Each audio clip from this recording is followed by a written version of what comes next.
খুলনা কাঁপিয়ে এবার সারা দেশে মুক্তি পেতে চলেছে দেলুপি। আগামীকাল শুক্রবার 14 নভেম্বর ঢাকাসহ সারা দেশের 6টি হলে মুক্তি পাচ্ছে সিনেমাটি।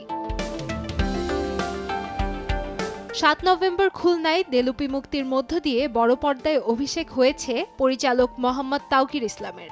এর আগে তাওকির রাজশাহী শহরকে কেন্দ্র করে ওটিটি প্ল্যাটফর্মের জন্য নির্মাণ করেন ভিন্ন স্বাদের ওয়েব সিরিজ শাটিকাপ ও সিনপাট, এবং তারই ধারাবাহিকতায় তাওকিরের প্রথম চলচ্চিত্র দেলুপিতে তুলে ধরা হয়েছে সাধারণ মানুষের অসাধারণ গল্প।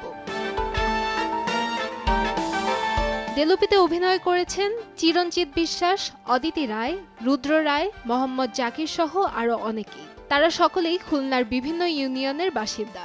এরই মধ্যে খুলনার লিবার্টি সিনেমা হল ও জেলা শিল্পকলা একাডেমিতে সিনেমাটি পেয়েছে দর্শকপ্রিয়তা। উৎসব ছাড়া এমনি সময় অনেকদিন পর খুলনার কোনো সিনেমা নিয়ে এত সাড়া পাচ্ছে বলে উচ্ছ্বসিত হল সংশ্লিষ্টরা।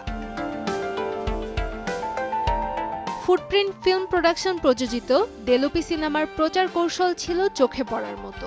নাম ঘোষণা থেকে শুরু করে মুক্তির তারিখ, সিনেমার প্রিমিয়ার ও ঢাকা খুলনায় প্রচারে সবকিছুতেই দেলুপি টিমের মধ্যে ছিল ভিন্নতার ছোঁয়া। প্রযোজনা প্রতিষ্ঠান জানিয়েছে 14 নভেম্বর থেকে ঢাকার বসুন্ধরা সিটি মলের স্টার সিনেপ্লেক্স, কেরানীগঞ্জের লায়ন সিনেমাস, নারায়ণগঞ্জের সিনেস্কোপ, রাজশাহীর রাজ তিলক সিনেমা হল ও গ্র্যান্ড রিভারভিউ সিনেপ্লেক্স এবং বগুড়ার মোমো ইন মুভি থিয়েটারে দেখা যাবে সিনেমাটি।